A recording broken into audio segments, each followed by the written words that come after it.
పిచ్చోడి చేతిలో రాయిలా తెలంగాణలో పరిపాలన. తెలంగాణలో ఏర్పడిన కాంగ్రెస్ ప్రభుత్వ పాలనపై బీఆర్ఎస్ వర్కింగ్ ప్రెసిడెంట్ కేటీఆర్ తీవ్ర వ్యాఖ్యలు చేశారు. ఇప్పటికే రాష్ట్ర గేయంలో మార్పులకు తెలంగాణ ప్రభుత్వం చర్యలు చేపట్టగా తాజాగా రాష్ట్ర రాజముద్రపై సైతం మార్పులు చేపడుతూ ఉండడంతో మాజీ మంత్రి కేటీఆర్ ఘాటు వ్యాఖ్యలు చేశారు. పిచ్చోడి చేతిలో రాయిలాగా రాష్ట్ర ప్రభుత్వ పరిపాలన ఉందంటూ కాంగ్రెస్ సర్కారుపై విమర్శలు గుప్పించారు. ప్రముఖ కళాకారుడు ఆలే లక్ష్మణ్ రూపొందించిన రాష్ట్ర రాజముద్రలో తెలంగాణ చరిత్రకు, సాంస్కృతిక వారసత్వానికి, గంగా జమున తహజీబుకు ప్రతీకులుగా కాకతీయ తోరణం, చార్మినార్ ఉండడం రాచరిక పోకడనట అంటూ అసహనం వ్యక్తం చేశారు.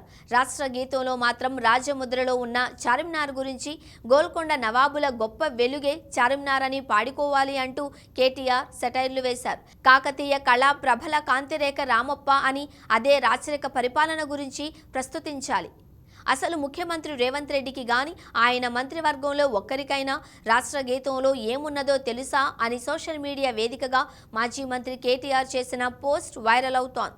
ఇదేం 2 నాల్కల వైఖరి, ఇదెక్కడి మూర్ఖపు ఆలోచన అంటూనే కాకతీయ కళాతోరణంపై ఎందుకంత కోపం, చార్మినార్ చిహ్నంపై ఎందుకంత చిరాకు అని కేటీఆర్ ప్రశ్నించారు. అవి రాచరికపు గుర్తులు కాదు, 1000 ఏళ్ల సాంస్కృతిక వైభవానికి చిహ్నాలు అని, వెలకట్టలేని తెలంగాణ అస్తిత్వానికి నిలువెత్తు ప్రతీకలు అని కేటీఆర్ పేర్కొన్నారు. జయ జయ హే తెలంగాణ గీతంలో ఏముందో తెలుసా? కాకతీయ కళా ప్రభల కాంతిరేఖ రామప్ప అని, గోల్కొండ నవాబుల గొప్ప వెలుగే ఈ చార్మినార్ చిహ్నం. అధికారిక గీతంలో కీర్తించి అధికారిక చిహ్నంలో మాత్రం అవమానిస్తారా? 2 నాల్కల ధోరణి ఏంటి అని ప్రశ్నించారు.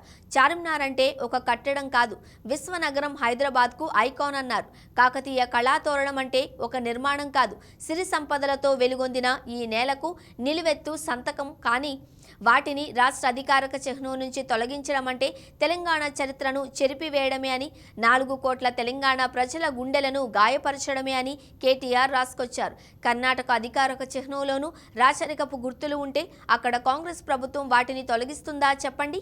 భారత జాతీయ చిహ్నంలో అశోకుడి స్తూపం నుంచి స్వీకరించిన 3 సింహాలు ఉన్నాయి. జాతీయ పతాకంలో ధర్మచక్రం ఉందని, వాటిని ఏం చేయాలనుకుంటున్నారో చెప్పాలి అని కేటీఆర్ ప్రశ్నించారు. కాకతీయుల కాలంలో నిర్మించిన చెరువులను పూడ్చేస్తారా? అసెంబ్లీని కూల్చేస్తారా? నేడు తెలంగాణ గుర్తులు మారుస్తున్నామంటున్నారు. రేపు కొట్లాడి తెచ్చుకున్న తెలంగాణ సరిహద్దులు చెరిపివేస్తారా అని ఎక్స్లో కేటీఆర్ ట్వీట్ చేశారు.